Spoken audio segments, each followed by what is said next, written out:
It's hard to know what to say when you sit down to the video. That's a problem. I go through my days and I think of all of these things that I want to talk about with people. Something I read in an article, something I saw on a social media post, something that somebody said at work. And I want somebody to bounce those things off of. And then you get to the video where you want to just kind of put it all out there and you really don't know what to say. And that's the problem I've had all year. Sure, everybody says it's been a hard year, and it has. But for me, it hasn't been because of COVID. I mean, COVID is part of the problem. But it's been a hard year for me because it's been a time of culmination of many thoughts, many studies, much pursuit for many years. And things started making sense this year because finally I had time to sit down and be calm and quiet in this quarantine period when we weren't allowed to go out and be busy, crazy little people like we always are. And I had time to think and put the pieces together and come up with new thoughts and understand new realities that I hadn't had time to consider before.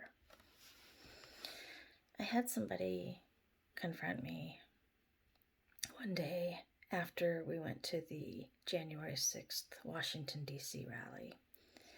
We don't watch mainstream media anymore. There's no point, in our opinion. So we didn't realize the fury and the storm that had come from that day until this incident happened about 2 weeks later. And I was talking to someone, and they made some comment about how the riots had happened because people were upset that their candidate didn't get elected. I thought, that's not right. That's not true at all. And this person, I thought would be comforted by the fact that the patriots, the people who were supporting and encouraging people to believe in America and make America great again, I thought they would be comforted to know that we weren't the ones that did this. We weren't the ones that participated in the Capitol, whatever the heck that was. And I wasn't ready for the reaction at all.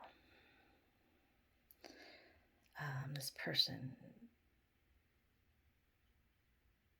started accusing me of being a Trumpist. You Trumpists, you believe anything that fits your narrative. You know, where's your proof? How can you say those things that you're saying? I said, well, I was there. I was in D.C. I saw what happened, and I know that the people that were involved weren't the same people that were with Galen and I. That kind of messed things up worse because they didn't know that we had gone and participated in this crowd, and that just kind of put us on a list in their mind. So the enraged thoughts coming out of the person that I was talking to just grew stronger. And they said, I can't believe you. I liked you. I respected you. And that hurt because clearly in a very agitated, super angry, arms going and yelling at me, I knew that she no longer liked or respected me.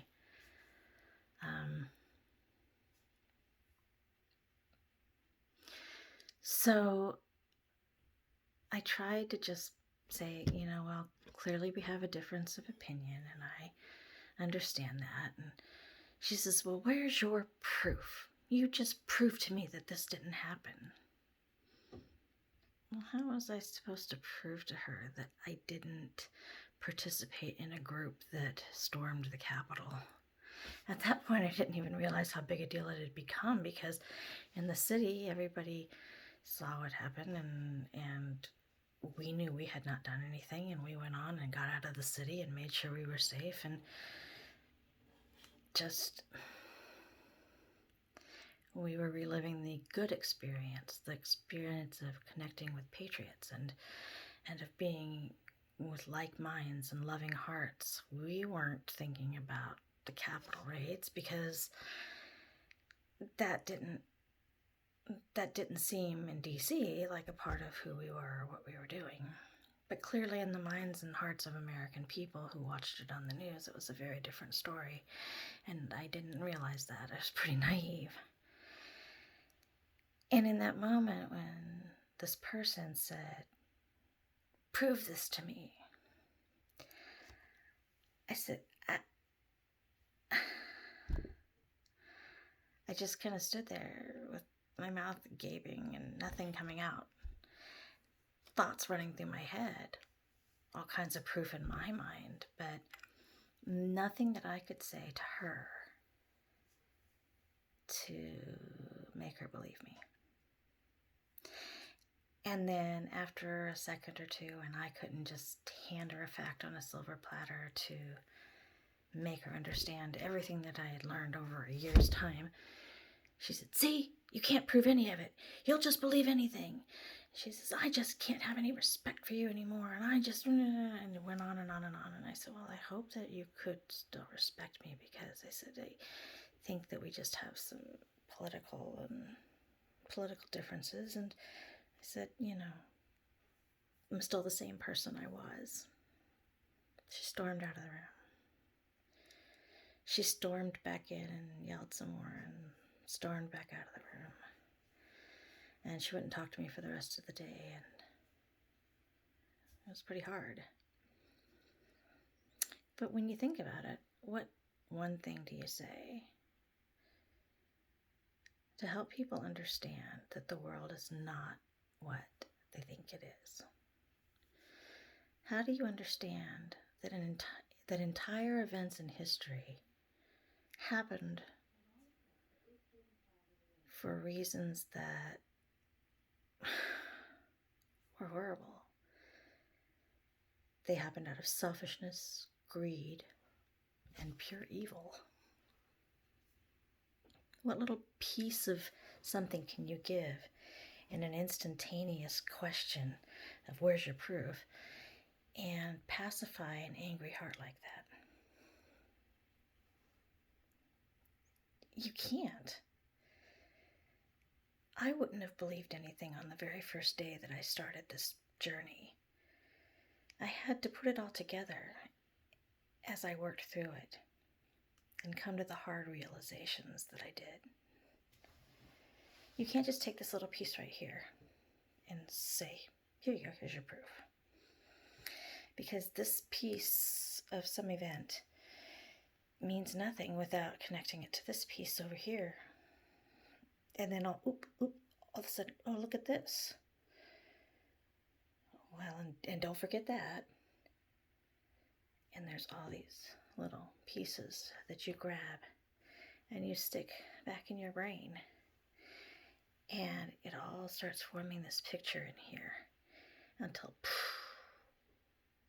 you get a realization and you go, "Wow, that's not what I thought. That's not what I believed."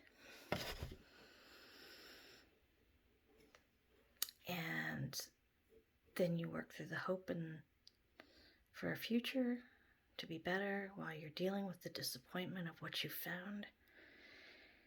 And so there is nothing I can take and put on a silver platter and hand to somebody and say, "The world is not what you think it is, and here's why."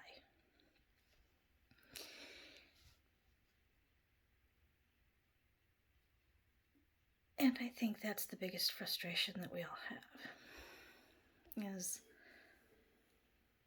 people like me, and there are many of us, there are millions of us across the world, the number's growing every day. That's encouraging. But the people like me that have come to some of these realizations and understandings about things,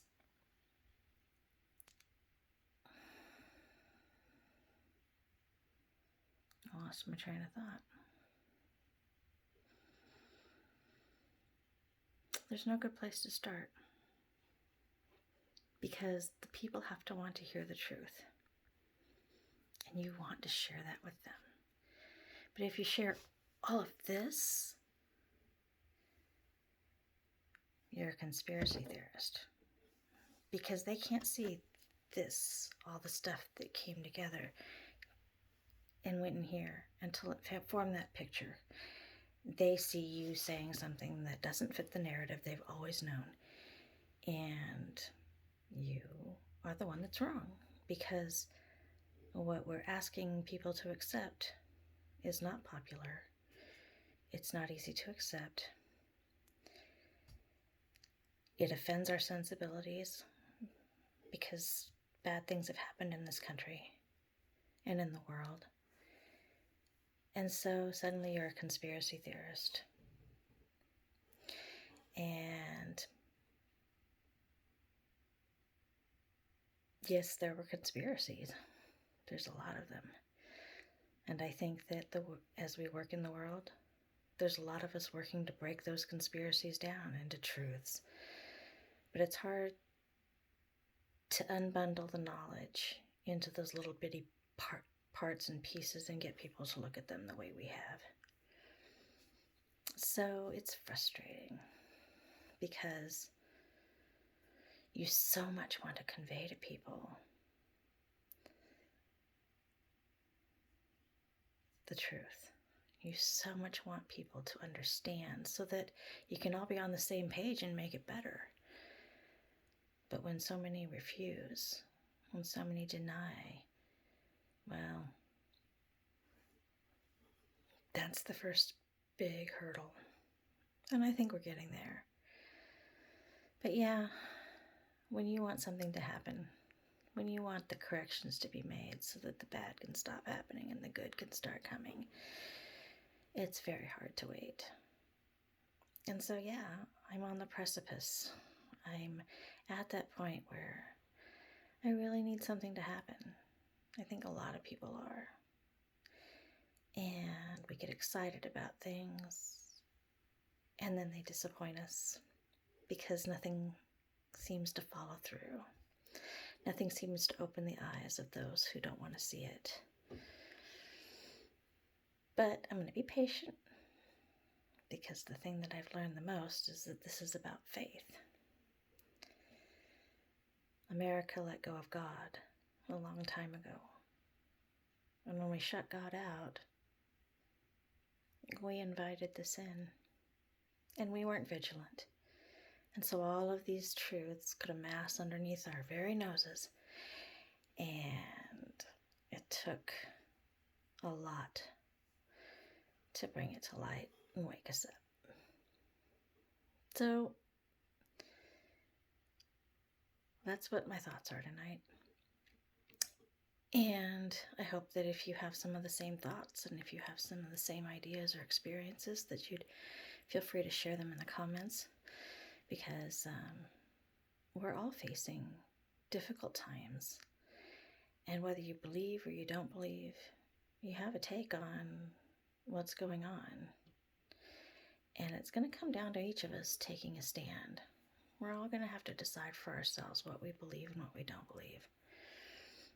And it's going to have long-term consequences for us all. So let me know what you think. And I'm going to go and try to get to bed before it's time to get up. But I just thank you for listening, and I pray for you, and I hope that you can find peace in the conflict and the hard times. And I just say good night, and God bless you, and I'll see you soon.